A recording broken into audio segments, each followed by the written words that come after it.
साधना अपने पति राजेश और ननंद सीमा के साथ एक छोटे से गांव में रहती थी। सीमा की बेशर्मी की कहानी पूरे गांव में फैली हुई थी।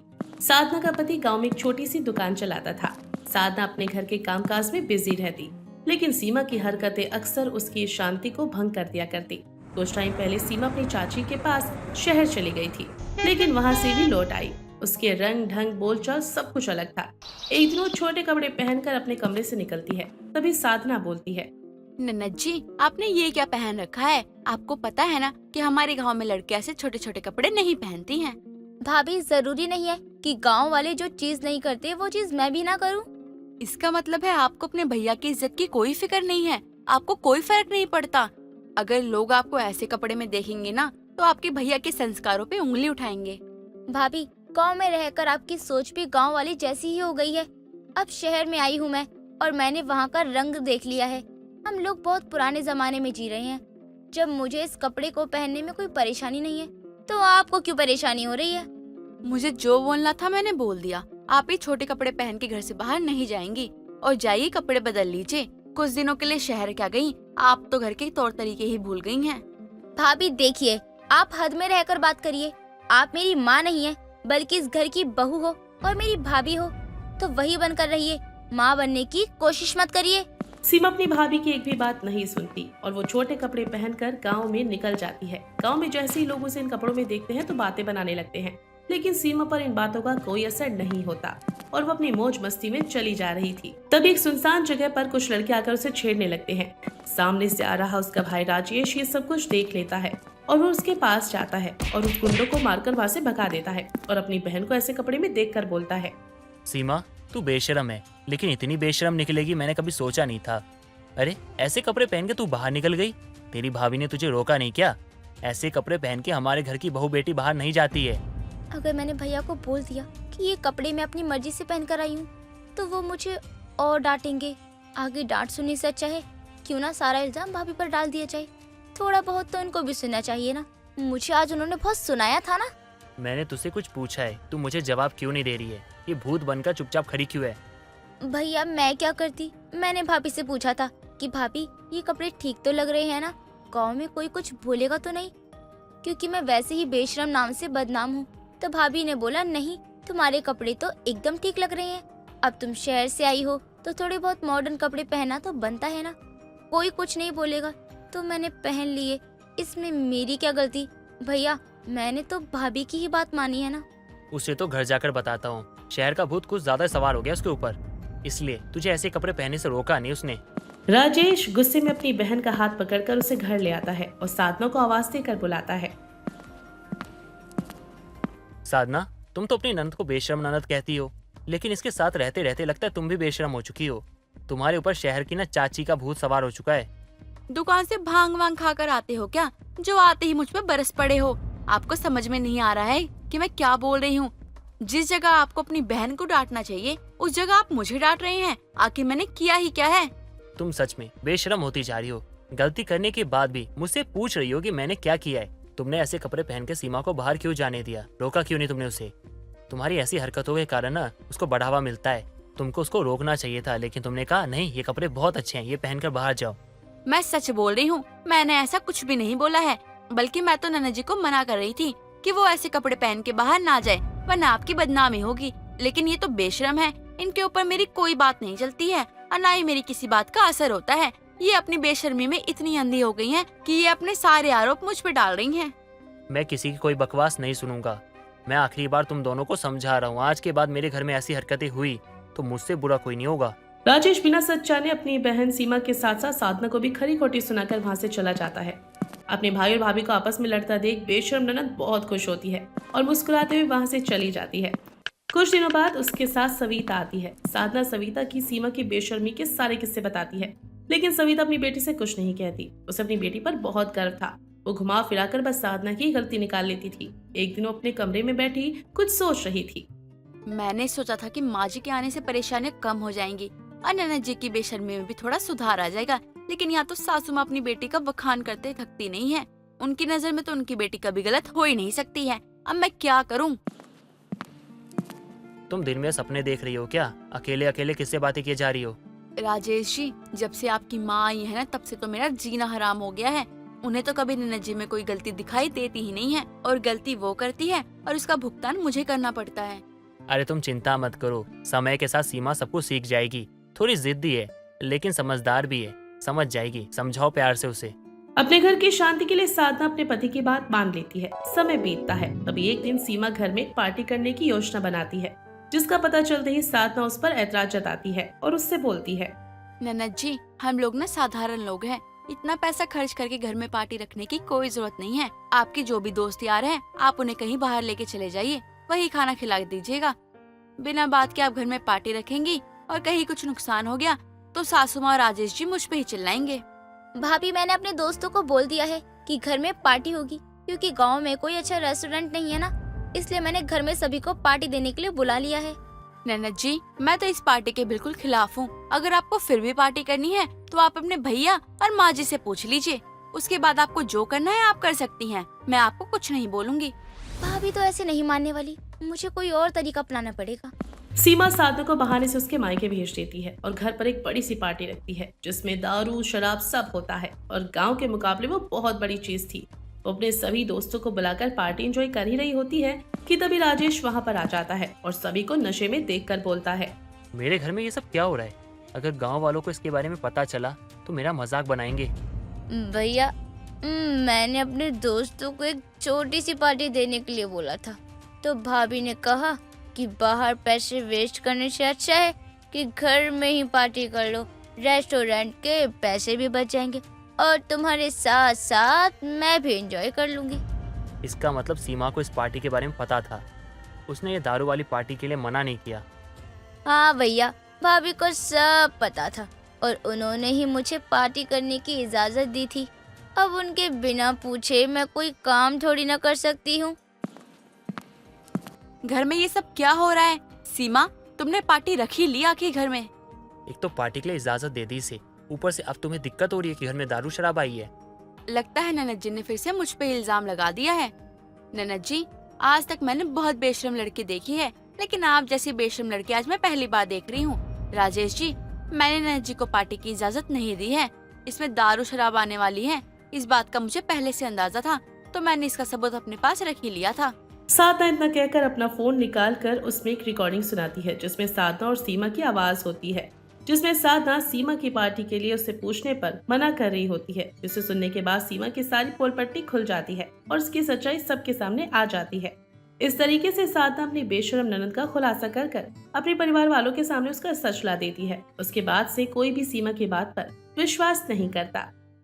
पुनीत एक गांव में रहने वाला अमीर जमींदार था, लेकिन पुनीत को अपने दोस्तों के साथ घूमना बहुत पसंद था।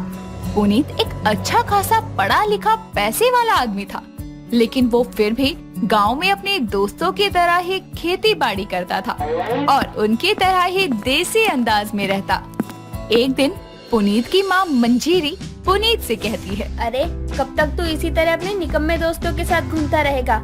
शहर जा, पैसे कमा। तू तो पढ़ा लिखा गवार बना घूम रहा है, अपने बीवी के आने के बाद भी यही करेगा क्या? अरे मैया मोरी, आप बिल्कुल ही बातवा को समझत ही नहीं हो, एक ही बातवा को लेके बैठी हो। पहले तो तुम मुझसे ढंग से बात कर, तू अभी अपने दोस्तों के साथ नहीं है जो बिल्कुल भोजपुरी में बात कर रहा है। ईमे का दिक्कत बा, वैसे भी भोजपुरी में करी या हिंदी में, बात तो एक ही बा। अपने पिताजी का काम में हाथ बटा तू, लेकिन नहीं, तुझे तो अपने दोस्तों के साथ खेती बाड़ी करनी है। उमे भी तो पैसा ही आवत है ना। तुझे मैं क्या समझा रही हूँ और तू क्या समझ रहा है? एक काम कर, तू वहीं जा अपने दोस्तों के साथ और कर खेती बाड़ी। अरे वाह, बहुत ही बढ़िया बात बोली हो बाप। अच्छा, अब हम जावत हैं। हाँ जा तू, तेरी बीवी आएगी तब देखती हूँ मैं भी। आने तो दीजिए पहले हमरी उनको। इतना बोलकर पुनीत वहाँ से चला जाता है और खेत में अपने दोस्त पप्पू के साथ खेती करने लगता है।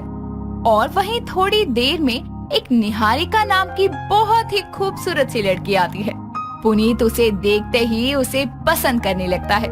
पुनीत हिम्मत करके निहारिका के पास जाकर बोलता है, आप कोई नई है का इस जगह पर? पहले तो कभू ना देख ली तो के। सॉरी, आप थोड़ा हिंदी में बोलोगे? मुझे आपकी बात समझ नहीं आ रही है। अरे मैडम, पुनीत भैया ये कह रहे हैं कि आपको यहाँ पहले कभी नहीं देखा। हमें आवत है हिंदी। पप्पू, तुझे बीच में पढ़ने की जरूरत नहीं है, हम खुद ही बता सकते हैं। हम तो बस आपका ही रास्ता साफ कर रहे थे। आप दोनों खुद ही सारी बातें कर लेंगे क्या? मैडम जी आप बताइए आप यहाँ कैसे आई हो? वैसे आप ही बात करो ना, जैसे अभी बात कर रहे थे। लेकिन आपको समझ नहीं आएगा वो। कोई बात नहीं, आप समझा देना। ये बात तो आपने बिल्कुल सही कही। तो बतावा आप यहाँ कोनो काम खातिर आई हो का? पुनीत और निहारिका इसी तरह बातें करने लगे और पुनीत निहारिका को जब समझ में नहीं आता तो वो उसे समझा देता। दोनों की बातें और मुलाकातें बढ़ने लगती है और दोनों धीरे धीरे एक दूसरे से प्यार करने लगते हैं। पुनीत ने कुछ दिनों बाद निहारिका को शादी के लिए प्रपोज किया और निहारिका ने शादी के लिए हाँ कर दी। कुछ दिनों बाद दोनों की शादी हो जाती है। शादी होने के कुछ दिनों तक तो दोनों के बीच सब ठीक चलता है। कुछ दिनों बाद पुनीत निहारिका से कहता है, अरे ओ सुनती हो, तनिक बाहर तो आवा। ये क्या, हमारी शादी हो गई, अब तो हिंदी में बात किया करो। ये भाषा तो तुमको भी अच्छी लागत है ना, तो अब का परेशानी आ गई? शादी से पहले अच्छी लगती थी, लेकिन अब तो मुझे लगता है कि मैं खुद भी तुम्हारी तरह देसी बन जाऊंगी, तो मुझसे तुम हिंदी में बात किया करो। अरे मेहरारू जी गुस्सा थूक दीजिए ना। अब हम आपसे हिंदी में बात करें या देसी में, लेकिन समझ तो फिर भी जाओगी ही। हाँ ये ठीक है, अपनी बात में घुमाओ मत मुझे। तुमको नहीं तो कोनो औरों को घुमाई। वो सब तो ठीक है, लेकिन कब तक तुम यहीं गांव में पड़े रहोगे? यहाँ से बाहर तो निकलना पड़ेगा ना तुम्हें। अरे तुम भी ना, यहाँ से काहे निकलना है? यहाँ सब तो है, हम हैं यहाँ, तुम हो यहाँ, और क्या चाहिए? अरे मेरे देसी सैया, आगे के भविष्य के लिए। पहले हम आपको तो निहार ले हमारी निहारिका जी, भविष्य बाद में देख लेंगे। पुनीत अपनी बातों से निहारिका को मना लेता है। इसी तरह कई दिनों तक चलता रहा, लेकिन बहुत दिनों तक जब ऐसा ही चलता रहा तो निहारिका को पुनीत के देसी होने से चिढ़ होने लगती है और वो किसी न किसी बात को लेकर पुनीत को सुनाने लगती है। ऐसे ही एक दिन निहारिका मंजीरी के साथ बैठकर बातें कर रही होती है। तभी सामने से पुनीत आकर कहता है, हमार धोती कुर्ता तो दे दो, हम तनिक बाहर से टहलाई। बोल तो ऐसे रहे हो जैसे कहीं बिजनेस विजिट के लिए जा रहे हो। चाहो खुद निकाल लो। अब क्या हुआ, जब मैं बोलती थी समझ नहीं आता था, अब सही है। इनमें कोई बड़ी बात थोड़ी बा, ये तो होत रहता है। मैंने तुम्हें कितनी दफा समझाया है कि हिंदी में बात किया करो। ये क्या है, क्यों गवारों की तरह बात करते हो? मुझे बिल्कुल पसंद नहीं है, बिल्कुल गवार लगते हो तुम। देसी देसी ना बोला कर छोरी रे, इस देसी की फैन ये दुनिया हो रही रे। कोई नहीं होता देसी का फैन, बस ये टीवी में ही अच्छा है। अरे तुम यहाँ से जा रहे थे ना, दिमाग क्यों खराब कर रहे हो? अच्छा तुम लोगन के ना अच्छा लगा ये गाना तो कोनो बात नहीं, हम चलत हैं। निहारिका पुनीत की हमेशा हर किसी के आगे पुनीत के देसी होने पर बेइज्जती करती थी, लेकिन पुनीत को निहारिका की बातों का बुरा नहीं लगता था। वो निहारिका की बातों को मजाक में लेता था। कुछ दिनों बाद निहारिका के घर में निहारिका की सहेली रिया आती है और निहारिका से कहती है, अरे यार तू तो शादी के बाद भूल ही गई। नहीं यार, मैं कहाँ तुझे भूल सकती हूँ। ये सब छोड़ और अपने पति से तो मिलवा, मैं भी तो देखूं अपने जीजा जी को। हाँ ठीक है, रुक अभी बुला। निहारिका पुनीत को बुलाती है और रिया से मिलवाते हुए कहती है, इनसे मिल, ये है मेरे देसी सैया। देसी सैया, ये कैसा नाम है? अभी ये जब बोलेंगे ना तो खुद ही समझ जाएगी। सुनिए जी, जरा बोलना। रिया जी प्रणाम, हम निहारिका जी के पति। इसमें क्या देसी है, ये तो बड़ी ही तमीज से बात कर रहे हैं। रुक तो सही, पूरा तो सुन। हमका ता ई नहीं समझ आवत है कि निहारिका जी हमरे पर इतना काहे हंसत हैं। हम तो केवल देसी हैं, जानवर थोड़ी हैं। अरे वाह, तू तो सुबह शाम हंसती ही रहती होगी अपने देसी सैया के साथ। यार मैंने इनके देसी अंदाज को पसंद करके शादी तो कर ली, लेकिन अब इनको किसी से मिलवाने में मुझे बड़ी शर्म आती है। वो तो तू थी, इसीलिए सबको सच बता दिया, वरना किसी और के सामने होती तो बड़ी मुश्किल हो जाती। नाम बहुत ही अच्छा है, निहारिका का देसी सैया। तू भी मजाक उड़ा ले, तुझे यहाँ मैंने अपना दोस्त समझकर सब बताया, लेकिन तू भी बाकी सबकी तरह निकली। अरे तू बुरा क्यों मान जाती है, मैं तो बस मजाक कर रही थी। निहारिका और रिया की बातों को सुनकर वहीं खड़ा पप्पू आता है और बोलता है, भाभी अगर आपको इतना ही भैया के देसी होने से चिढ़ थी तो शादी क्यों की? अरे पप्पू कोनो बात नहीं है, निहारिका जी को हमारा देसी होना अच्छा नहीं लागत है तो बोल देती हैं। इनमें कौन सा बड़ी बात है? सही तो बोल रहे हैं तुम्हारे भैया। आपको शायद पता नहीं है भाभी, भैया बहुत ही ज्यादा पढ़े लिखे हैं और लेकिन वो आपकी तरह हर बात को चढ़ा बढ़ा कर नहीं बताते हैं। इतने ही पढ़े लिखे हैं तो ये देसी बनकर क्यों रहते हैं? आप भी तो बिल्कुल मॉडल बनकर रहती हो। जब आप लोगों को कोई टोकता नहीं है या कुछ बोलता नहीं है तो भैया के देसी होने पर क्यों बोल रही हो? लेकिन जब इन्हें बुरा नहीं लग रहा तो तुम क्यों बीच में आ रहे हो? बुरा लगता है तो भी भैया आपको कुछ नहीं बोलेंगे क्योंकि आपको बुरा ना लग जाए। और वैसे भी आप ये बताओ, शहर वालों की तरह कभी आपकी कहीं भी भैया ने आपकी तरह बेइज्जती की है? जी नहीं। तो यही तो फर्क है देसी लोगों में, वो आपकी इतनी इज्जत करते हैं जबकि वो आपसे ज्यादा पढ़े लिखे हैं, लेकिन आपको तो बस अपने आगे कुछ दिखाई नहीं देता है। बात तो सही बोल रहे हैं ये। जीजा जी मुझसे भी इतनी तमीज से बात कर रहे थे। निहारिका को अपनी गलती समझ में आती है और वो पुनीत से कहती है, मुझे माफ कर दो। कोनो बात नहीं, आप और हम अलग थोड़े हैं और वैसे भी आपकी बातों का हम बुरा नहीं मानते। मुझे समझ आ गया है और अब मुझे अपने देसी सैया से कोई परेशानी नहीं है। पुनीत निहारिका को माफ कर देता है और निहारिका ये सब मंजीरी को भी समझाती है और उसके बाद निहारिका को पुनीत के देसी होने से कभी कोई परेशानी नहीं होती और पुनीत भी निहारिका से कभी देसी अंदाज में बात करता तो कभी शहरी अंदाज में और दोनों खुशी खुशी साथ रहने लगते हैं। बारिश की सुहानी रात थी। हाथों में अपने पति राहुल की तस्वीर लिए किरण खिड़की के पास खड़ी थी। ठंडी हवा के साथ बारिश की बूंदें किरण के चेहरे को छू रही थी।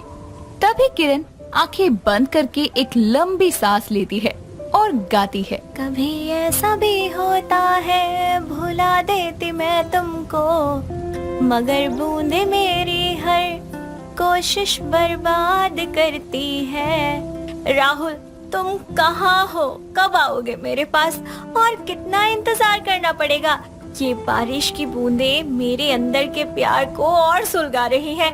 इन बूंदों के रुकने से पहले तुम आ जाओ ना। तुम कहाँ हो? इतना कहकर किरण राहुल की फोटो को किस करती है और फिर उसे जोर से अपने सीने से लगा लेती है और अपनी पुरानी यादों में खो जाती है। जब 3 साल पहले तेज बारिश की रात को वो राहुल से पहली बार रोड पर मिली थी। किरण बारिश के मजे लेते हुए अपने सैंडल हाथों में पकड़े हुए आराम से झूमते रोड पर चल रही थी कि तभी उसकी नजर अपनी कार से निकलकर बारिश में भीग रहे राहुल पर जाती है और वो उसके पास आकर कहती है, हेलो, क्या आपको भी मेरी तरह बारिश पसंद है? जी हाँ, कोई पागल ही होगा जिसे बारिश पसंद ना हो। हाँ, ये भी बात है। वैसे आप अपनी कार को साइड में खड़ा करके भीग क्यों रहे हैं? बारिश का मजा तो आप अपने घर जाकर भी ले सकते थे। नहीं, जहाँ बारिश गिरती है वही मेरी रफ्तार थम जाती है। इन बूंदों को देखकर मन करता है कि जल्दी से इनको खुद को छूने दूं। तो बस फिर कार साइड की और भीगने लग गया। वैसे आप सैंडल उतार कर क्यों घूम रही हो? फिसल गई तो आप संभाल लेना। अरे सीरियस मत लेना, मैं बस ऐसे ही मजाक कर रही थी। मैं तो ऐसी ही हूँ, कुछ भी बोल देती हूँ। चलो मैं चलती हूँ, आप एंजॉय करो। इतना कहकर जैसे ही किरण चलना शुरू करती है तो सच में उसका पैर फिसल जाता है और वो गिरने ही वाली होती है कि राहुल उसे अपनी बाहों में थाम लेता है। तभी आसमान में जोर से बिजली चमकती है और किरण एकदम से डरकर राहुल को कसकर पकड़ लेती है और राहुल कहता है, आप ठीक है ना? जी मैं ठीक हूँ। वैसे मेरा नाम राहुल है और आपका? मेरा नाम किरण है और मुझे लगता है कि बारिश के साथ साथ तेज तूफान भी आने वाला है, तो हमें अब बारिश का मजा घर पर लेना चाहिए। चलिए कार में बैठ जाइए, मैं आपको घर ड्रॉप कर देता हूँ।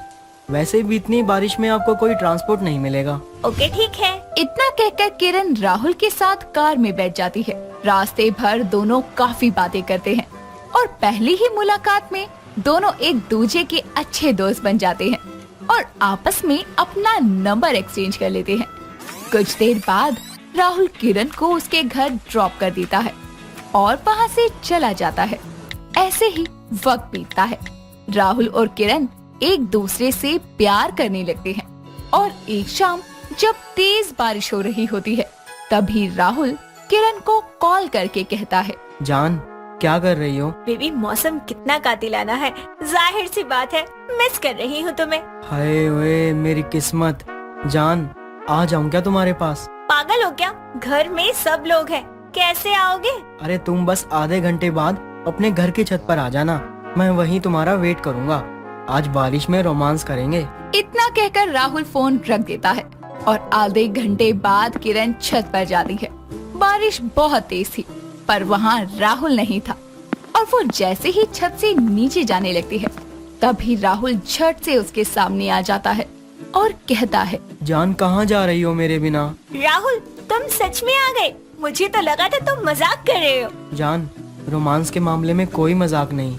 ये बारिश, तुम और हमारा प्यार इस मौसम में आग लगाने के लिए बहुत है। I love you Rahul. I love you too Kiran. इतना कहकर राहुल किरण को कसकर अपनी बाहों में थाम लेता है और दोनों बारिश में जमकर रोमांस करते हैं। ऐसे ही वक्त बीतता है। अब जब भी बारिश आती तो राहुल और किरण कहीं भी हो दोनों एक दूसरे के पास पहुंच जाते। कुछ वक्त बाद दोनों अपने अपने घर वालों को इनके रिश्ते के बारे में बताते हैं और दोनों के परिवार वाले उनके रिश्ते को मंजूर करके उनकी शादी करवा देते हैं। ऐसे ही एक दोपहर बहुत तेज बारिश हो रही होती है। तभी किरण जल्दी से भागकर छत पर जाने लगती है और उसकी सास रेशमा उसे रोकते हुए कहती है, अरे बहू कहाँ जा रही है इतनी बारिश में? और कहाँ माँ जी, बरसात में भीगने जा रही हूँ। खबरदार, जो एक कदम भी और बढ़ाया तो छत की तरफ। मुझे ये बारिश में भीगना और किसी को भीगने देना पसंद नहीं है, इसलिए घर के अंदर रह।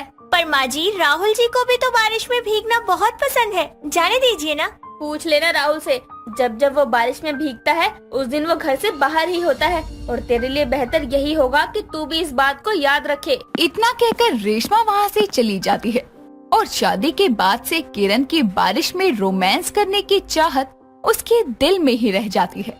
अब वो ना राहुल को कुछ कह सकती थी और ना ही अपनी सास से शिकायत कर सकती थी।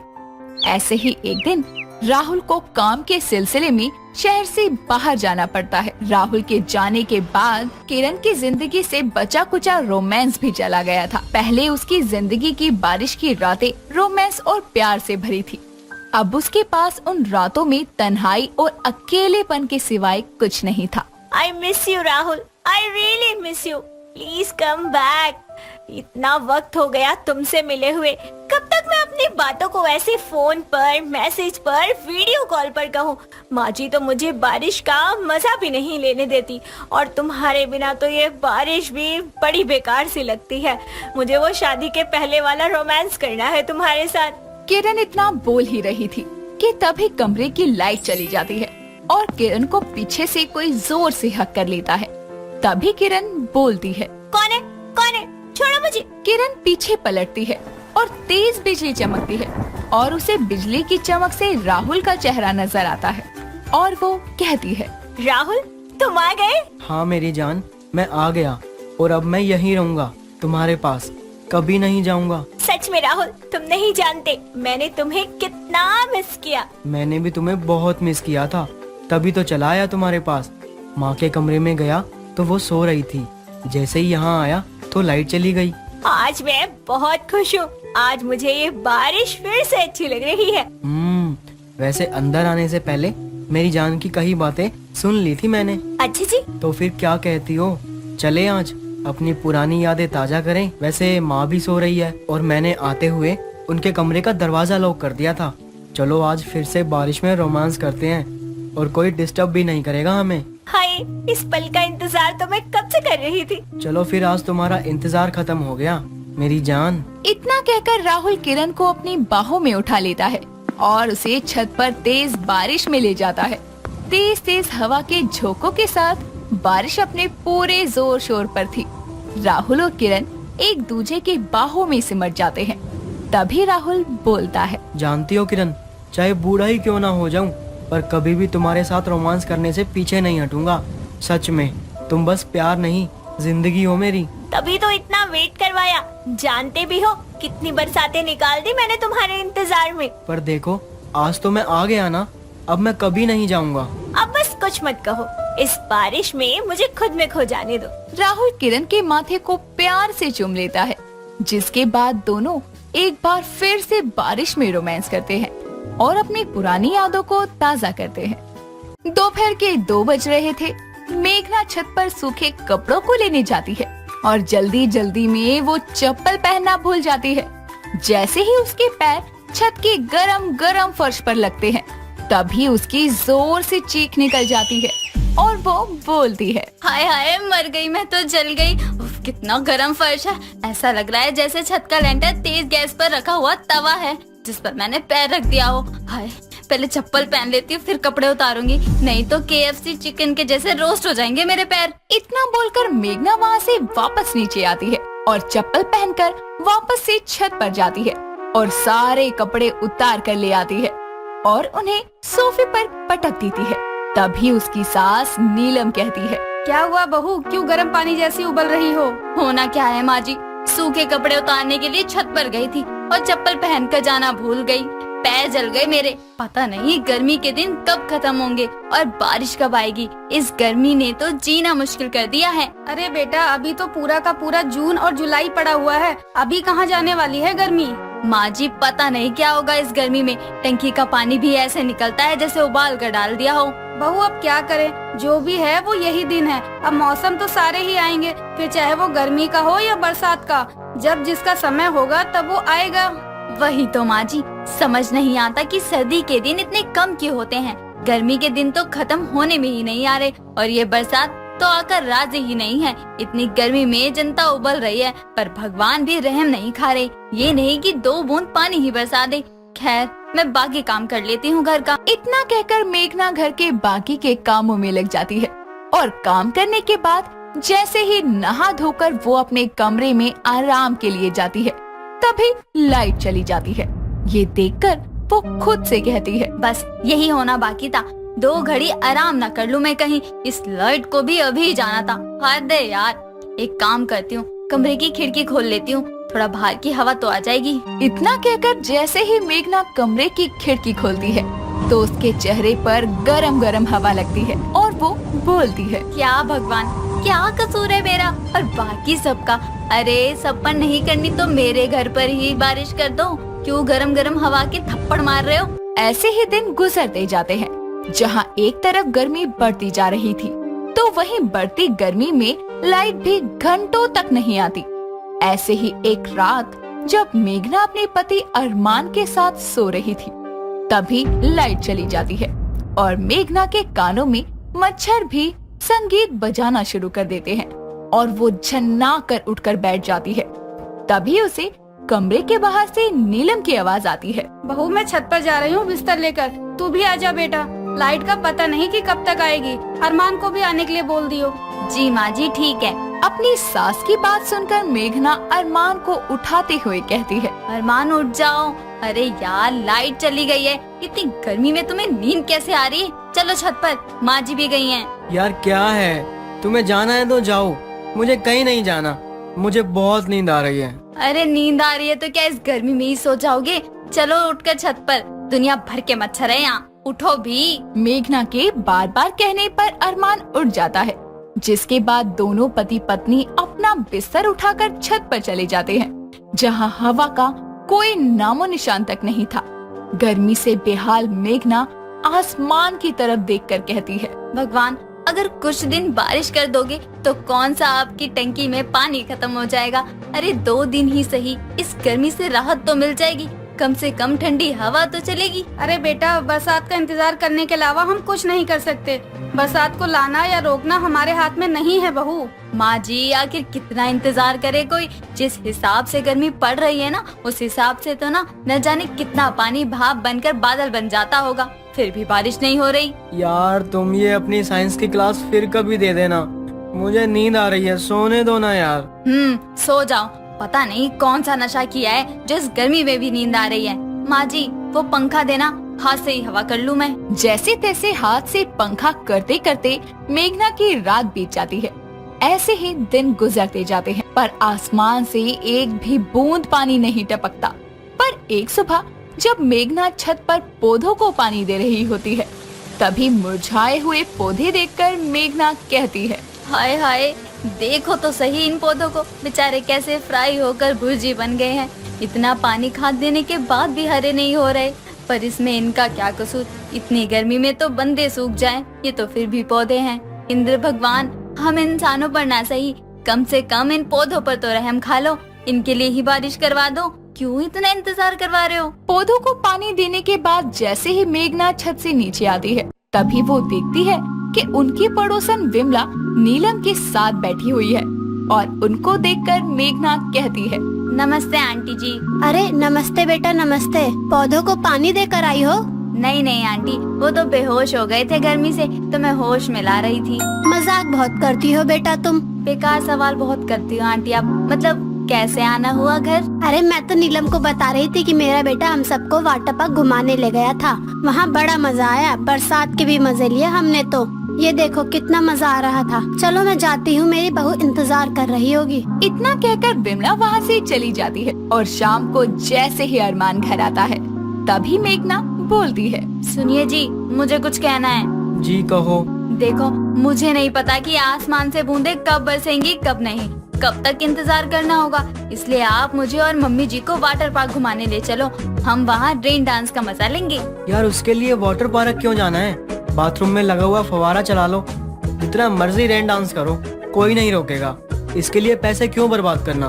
देखो, मैंने सलाह नहीं मांगी, जाने को कहा है। अभी इस महीने तो तुम जा नहीं सकती, बहुत खर्चा हो गया है। अगले महीने चलते हैं। अगले महीने जाने की क्या जरूरत है? सर्दी में जाएंगे ना, जब पार्क बंद होते हैं। और इतनी गर्मी में सारा दिन मैं काम करती हूँ। एक छोटी सी चीज मांग रही हूँ, वो तक नहीं दी जा रही तुमसे। ऊपर से भगवान भी सुनकर राजी नहीं है, वो भी बरसात नहीं करवा सकते। मेघना के चिल्लाने की आवाज सुनकर वहाँ नीलम आती है और कहती है, अरे बहू, ये क्या हो गया? होना क्या है माँ जी, मैंने इनको कहा कि हमें वाटर पार्क ले चले घुमाने के लिए, पर ये तो खर्चा करने से ही हाय तौबा कर रहे हैं कि क्या कहूँ। और एक भगवान है कि बारिश ही नहीं कर रहे। अब अगर पैसे देकर बारिश के मजे मिल रहे हैं तो ये वो भी नहीं लेने दे रहे। अरे वो शांत हो जा, क्यों गर्मी में गर्म हो रही है? तो क्या करूँ माँ जी, मुझसे नहीं हो रही गर्मी बर्दाश्त, और अब नहीं होता मुझसे इंतजार बारिश का। मुझे बात ही नहीं करनी किसी से, जा रही हूँ मैं छत पर। इतना कहकर मेघना छत पर चली जाती है और रोने लगती है। तभी आसमान में काले काले घने बादल उमड़ आते हैं और जोर की आंधी चलने लगती है और नन्हे नन्हे ठंडे बारिश की बूंदे मेघना के चेहरे पर आ गिरती है। ये नजारा देखकर मेघना खुशी से झूम उठती है। तभी वहाँ नीलम और अरमान आते हैं और नीलम कहती है, ले बहू, हो गया तेरा इंतजार खत्म, आ गई बारिश। हाँ माँ जी, मेरा इंतजार खत्म हो गया। अरमान जी, मुझे माफ कर दो, गर्मी से दुखी होकर खामखाही आप पर चिल्ला पड़ी। कोई बात नहीं, तुम खुश हो, यही देखकर मैं बहुत खुश हूँ। तभी बारिश की रफ्तार बढ़ जाती है और सभी लोग खुलकर बारिश का मजा लेते हैं। सपना और कुमकुम दोनों बहनों की आपस में बड़ी बनती थी। सपना कुमकुम की बड़ी बहन थी। सपना कुमकुम से बहुत प्यार करती और दोनों अपनी चीजें एक दूसरे से बांटा करती। एक दिन दोनों के बीच में किसी बात को लेकर झगड़ा हो जाता है। दोनों का झगड़ा सुलझाने के लिए उनकी माँ कांता आती है और कहती है, बस करो दोनों निकम्मियों, दोनों बिल्ली की तरह लड़ना बंद करो, वरना दोनों को झाड़ू से मारूंगी। दोनों बहनें रुक जाती हैं और लड़ना बंद होते ही कांता कहती है, क्या हो गया, क्यों लड़ रही हो दोनों? माँ देखो ना, दीदी ने मेरे कपड़े पहन लिए। अच्छा, आज ये तेरे कपड़े हो गए। वैसे जब तुम मेरे कपड़े पहनती है उसका क्या? तुम दोनों इतनी बड़ी गधी हो कि कल को अगर दोनों की शादी हो गई फिर याद करना दोनों। अच्छा ही होगा ना, दूर रहेगी मुझसे तो मेरे लिए अच्छा है। कुछ देना और लेना तो नहीं पड़ेगा। टेंशन मत लो दीदी, जब आपकी शादी होगी मैं तुम्हारे देवर से ही शादी कर लूंगी और मैं तुम्हारी देवरानी बनकर घर आऊंगी। तुझे तो मैं बताती हूँ, मेरी देवरानी बनेगी तू। इतना बोलकर सपना दोबारा कुमकुम पर टूट पड़ती है। दोनों की लड़ाई होने लगती है। इस बार कांता दोनों को एक एक झाड़ू मारकर दोनों से कहने लगती है, मरो दोनों के दोनों, एक पैसे की अकल नहीं है दोनों में। इतना बोलकर वो वहाँ से निकल जाती है। कुछ दिन बीतते हैं और सपना की शादी हो जाती है। सपना का एक देवर था जिसका नाम कुमार था। कुमार और कुमकुम एक दूसरे को पसंद करते थे और एक दूसरे से शादी करना चाहते थे। सपना भी अपने ससुराल में खुश थी। सब कुछ अच्छा चल रहा था। एक दिन सपना की सास शांति हॉल में बैठकर टीवी देख रही थी। तभी दरवाजे की घंटी बजती है और उसकी सास सपना को कहती है, बहू, अरे ओ बहू, देख तो जरा दरवाजे पर कौन आया इतने टाइम। हाँ माँ जी, अभी आई। सपना गेट खोलने जाती है और देखती है कि उसके देवर ने शादी कर ली। जब कुछ देर तक सपना वापस नहीं आती तो शांति दोबारा उसे आवाज लगाती है। कौन है बहू? भूत देख लिया क्या तूने कल मुही, जो आवाज बंद हो गई तेरी? माँ जी आप बाहर आइए, आपके भी होश उड़ जाएंगे। शांति गेट पर आती है और देखती है कि कुमार के साथ एक लड़की खड़ी है जो कि शादी के जोड़े में खड़ी थी। कुछ देर देखने के बाद शांति कहती है, ये क्या बेटा, तूने शादी कर ली, वो भी हमको बताए बिना? क्या करूँ माँ, अपने प्यार की शादी किसी और के साथ होते मैं देख नहीं सकता, इसलिए मैंने शादी कर ली। वो तो ठीक है, पर ये लड़की कौन है, जरा मुखड़ा तो दिखा। ये माँ भाभी की बहन कुमकुम है। क्या बकवास कर रहे हो देवर जी, ऐसा नहीं हो सकता। कुमकुम ने लव मैरिज कर ली और शादी करके मेरे ही घर आ गई। कुमकुम घूंघट उठाती है और बोलती है, देखा दीदी, बोला था ना कि लव मैरिज करके आपके ही ससुराल में आऊंगी। अब तो शादी हो गई और आप यहाँ से मुझे निकाल भी नहीं सकती। अब बस करो, जो हुआ सो हुआ। जा बहू, आरती की थाली ले आ, बहन तेरी पहले थी, अब तेरे देवर की बीवी है ये। जी माँ जी, अभी लाई। कर लो स्वागत मेरी देवरानी का और मेरी छोटी बहन का। सपना गुस्से में आरती की थाली लाती है और नई बहू का स्वागत करती है। अब रोज रोज सपना उन दोनों को देखकर जरा करती। शादी के बाद कुमकुम भी अपना घर संभाल लेती है और सारे काम टाइम पर करती है। अब सपना को मौका मिल गया था कुमकुम को नीचा दिखाने का और वो अपनी सास के पास जाकर कहती है, माँ जी आपको चाय मिल गई क्या? मेरे कमरे में अभी तक चाय नहीं आई है। नहीं बहू, अभी तक तो नहीं आई, पता नहीं आज कुमकुम कहाँ रह गई। माँ जी चाय तब आएगी जब कुमकुम महारानी की आंखें खुलेगी। वो लाडो रानी अभी तक सो रही है। अच्छा, पर वो तो जल्दी उठ जाती है ना, लगता है आज उसकी तबीयत खराब है। एक काम कर, आज तू ही सारे काम कर ले घर के। मैं? माँ जी आप कुमकुम को क्यों नहीं बोलती हो? नहीं तो क्या मैं करूँ? चुपचाप जाकर काम कर ले, रोज करती है वो, आज तू कर देगी तो छोटी नहीं हो जाएगी। वैसे भी कोई तेरी पराई तो नहीं है, तेरी बहन ही तो है वो। ठीक है माँ जी, पर रात को मैं एक काम नहीं करूँगी। सपना इतना बोलकर वहाँ से चली जाती है और घर के सारे काम करने लगती है। सपना काम करते करते खुद ही अपने आप में बातें करती है और कहती है, हे भगवान, किस चीज की सजा दे रहा है तू मुझे? एक तो पहले ही मेरी बहन को मेरी देवरानी बना दिया और अब जेठानी का भी हक और माँ जी के आगे इज्जत सब खत्म करते जा रहे हो। सपना बातें करते करते अपना सारा काम खत्म कर लेती है और अपने कमरे की तरफ जाने लगती है। वो कुमकुम के कमरे की तरफ से होकर गुजर रही थी और वो अपने पति से बात कर रही थी। कुमार की उस दिन ऑफिस की छुट्टी थी तो कुमार और कुमकुम दोनों बैठकर चाय पी रहे थे। वो ये सब देखती है और खुद से बात करते हुए कहती है, एक देवर जी हैं जो कुमकुम का कितना ख्याल रखते हैं और एक मेरा पति जिसको बिल्कुल भी कदर नहीं है मेरी। ऑफिस से घर और घर से ऑफिस। वाह रे ऊपर वाले, तेरी लीला अपरंपार है। एक ही घर में दो बहनों को भेज दिया, कोई ऐश कर रही है तो कोई पति के आने का इंतजार। काश मैंने भी लव मैरिज की होती तो मेरी भी जिंदगी कुमकुम जैसी होती। खैर, अपने नसीब में तो मेरे पति का प्यार है ही नहीं। इतना बोलते बोलते सपना वहाँ से चली जाती है कि तभी कुमकुम उसे देख लेती है और आवाज लगा कर कहती है, दीदी आप यहाँ आओ ना, चाय पी लो। तू ही पी चाय, तेरी किस्मत में ही पति के साथ बैठकर चाय पीना लिखा है। मेरा पति तो बस काम काम करता रहता है और मैं उसका इंतजार करती हूँ। कोई बात नहीं, आप अपनी देवर और देवरानी के साथ चाय पी लो। हाँ भाभी आओ ना, बैठकर बातें करते हैं। नहीं देवर जी, आप दोनों ही पीजिए, मुझे नहीं पीना। सपना इतना बोलकर वहाँ से चली जाती है और सपना को ऐसे मुंह बनाते देखकर कुमार कहता है, क्या हुआ भाभी ऐसे क्यों बोल रही है? पहले तो वो ऐसा नहीं बोला करती थी। तुमने सुना नहीं? दीदी ने कहा कि मैं तो बस अपने पति का इंतजार कर रही हूँ। जब हम छोटे थे तो दीदी को लव मैरिज करना था, लेकिन घर वालों ने उनकी अरेंज मैरिज शादी करवा दी और अब मैं लव मैरिज करके आई हूँ, जिस वजह से दीदी चिढ़ गई है। अच्छा तो ये बात है, पर भैया भी क्या कर सकते हैं, वो जो भी करते हैं इनकी खुशी के लिए करते हैं, पर टाइम नहीं देते, ये तो अलग बात है। तो हम लोग जेठ जी से बात करके दीदी और जेठ जी को बाहर भेज देते हैं। कुछ वक्त वो दोनों साथ रहेंगे तो दीदी का मूड भी अच्छा हो जाएगा। चलो फिर तय रहा कि हम भैया और भाभी को एक लंबे टूर पे भेजेंगे। दोनों मिलकर पहले उन दोनों के लिए एक अच्छी सी जगह देखते हैं, फिर कुछ दिन बाद पुष्कर के साथ मिलकर वो घूमने जाने का प्लान बनाते हैं और पुष्कर कहता है, नहीं नहीं, मैं कहीं नहीं जा रहा, मुझे ऑफिस में बहुत काम है, मेरे पास इतना ना फालतू समय नहीं है।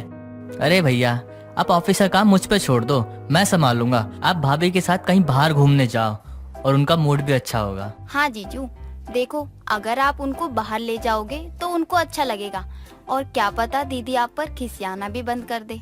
हाँ वैसे कह तो तुम सही रहे हो, बहुत दिन से उसे मैं कहीं लेके नहीं गया घूमने के लिए। ठीक है फिर मैं अपनी पत्नी को लेकर कहीं घुमा के आता हूँ, और तुम ना काम संभाल लेना, ठीक है? ठीक है भैया, आपकी और भाभी की 2 दिन की बात की टिकट कर दी है, एंजॉय करना।